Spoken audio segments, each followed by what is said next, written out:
의장 출마를 하시면서 공약을 내걸었는데 네. 특히 예산 편성권 심사 같은 경우에는 헌법 개선이 필요한 사안으로 보이는데 네. 개헌을 하겠다는 말씀이신지 궁금하고요. 네. 또 이제 의장 불신 권한을 이제 묻겠다라고 했는데 특히 왜 당과 당원에게 모두 설계를 하신 건지 시민 권한이 왜 필요하다고 보신 건지도 여쭤보고 싶습니다. 네. 당연히 국회 예산 편성 권한은 이제 헌법 사안이니까 개헌이 필요하겠죠. 네, 그래서 지금 그 개헌에 대해서는 여러 의견들이 계시지만 제가 국민 발안제를 도입하겠다라는 것도 역시 개헌 사안이기도 합니다. 그러니까 국민의 헌법 개정에 대한 의견 또는 입법에 대한 의견을 제대로 묻고 국민 공감대를 형성하고 또 개헌까지 갈 수 있는 그런 공감대를 만들어 보고자 하는 것이고요. 우리나라 개헌은 굉장히 어렵게 생각합니다.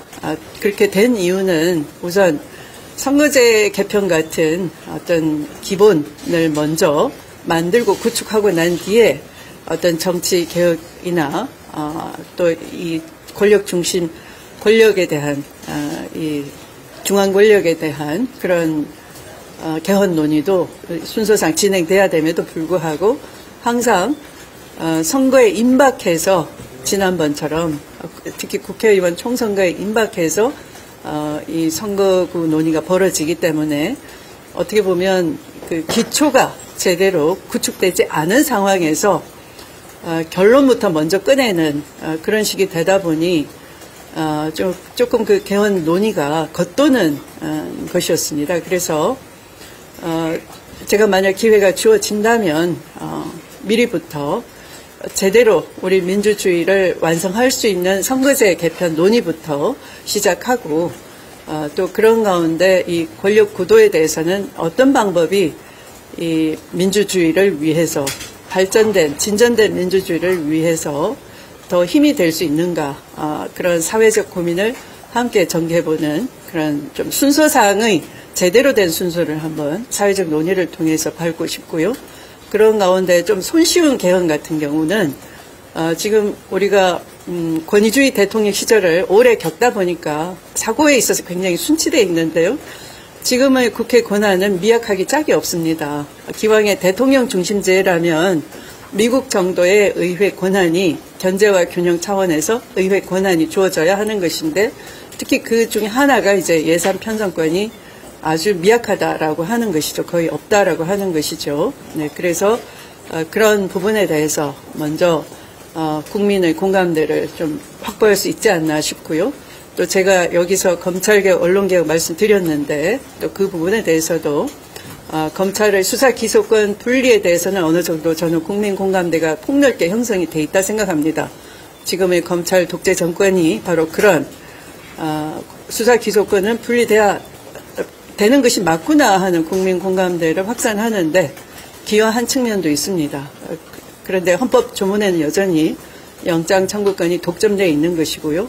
또 그것으로 지난번 법무부 장관 한동훈 법무부 장관이 마치 수사권 전체가 검찰에 당연히 있는 것이 헌법 논거인 것처럼 헌법적 논거가 있는 것처럼 헌법재판을 전개하기도 한 바가 있는 것이죠. 그러나 헌법재판소는 입법권을 가진 국회가 얼마든지 이 수사 기소 범위를 정할 수 있다, 한정할 수 있다. 이렇게 지속된 의견을 내고 있는 거고요. 그래서 지금 그러한 우리가 국가를 운영해보고 민주주의 원리에 반한다 하는 것은 헌법도 쉽게 좀 고칠 수 있도록 원포인트 개헌을 상시적으로 논의해서 공감대를 형성하고 그걸 하나씩 풀어나갈 수 있도록 하고요. 아까 말씀드린 그 선거제 개편이나 또는 권력 구조에 대한 개편 같이 어떤 사회적 공감대 형성이 조금 더 힘든 것은 후순위로 빼서 또 계속 사회적 논의를 전개해 나가는 그런 순서가 어떨까 합니다. 두 번째 질문은 뭐였죠? 두 번째가 의장 불신임 권한을 왜 당과 네네. 네, 지금 현재 현행의 국회법상 의장은 당적을 가질 수가 없게 돼 있습니다. 그런데 사실은 의원 내각제 국가에서는 영국 같은 의원 내각제 국가에서는 의회가 정부를 다수당을 가진 의회의 다수당이 정부도 구성을 하는 것이죠. 그래서 이 다원주의 원리하에서 의장의 당적 보유 금지 명문 조항이 있는 것이지만 우리나라의 대통령제 국가의 하나의 유래가 미국인데 미국은 의장의 당적 보유 금지라는 건 없습니다. 당연히 다수당에서 하는 것이죠. 네. 그런데 미국은 우리나라처럼 이렇게 불균형적이지가 않고 국회와 대통령 사이에 정부와 대통령 사이에 견제와 균형이 확고하게 자리 잡혀 있습니다. 우리는 대통령이 거부권도 전적으로 남용을 하고 있어서 아무런 제동 장치가 없고 또 의장이 어떤 여론상의 눈치나 뭐 이런 걸 보면서 독주를 또는 전횡을 하고 있어도 이 배출한 정당으로서는 아무런 제동 장치가 없는 것이죠.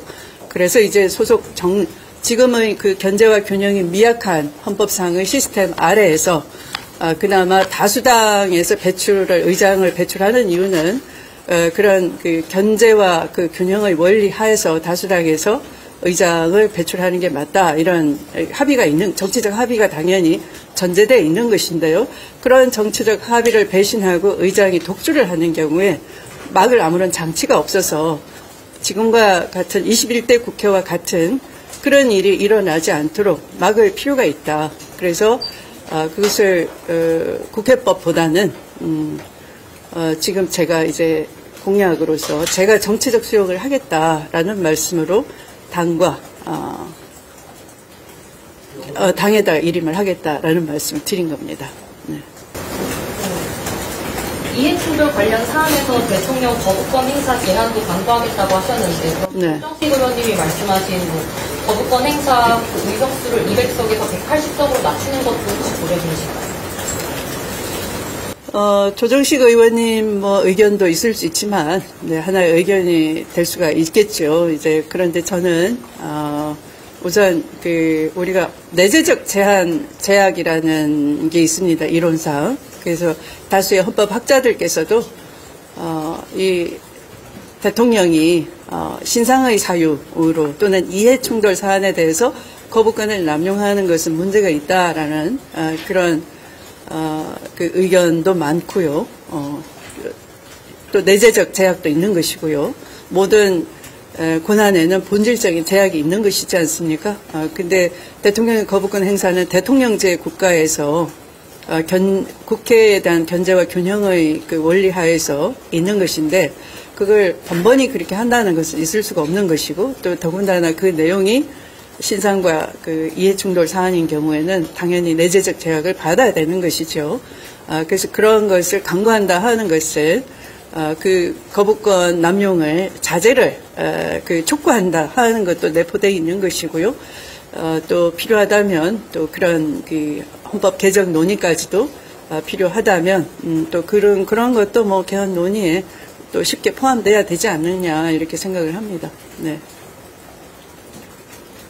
그런 우리가 국가 운영을 해본 지가 민주주의 국가를 운영해본 지가 해방 이후 꽤 오랜 시간이 지났는데 우리가 헌법의 권력 구조 개편 논의는 굉장히 어떤 사회의 갈등, 정치 논쟁으로 쉽지 않은 일을 많이 겪었지만 그러나 국가 운용상 민주주의 원리에 반하는 또 내재적 한계를 일탈하는 그런 것은 쉽게 헌법을 좀 고치자 하는 의견도 많기 때문에 그렇게 말씀을 드리는 것입니다.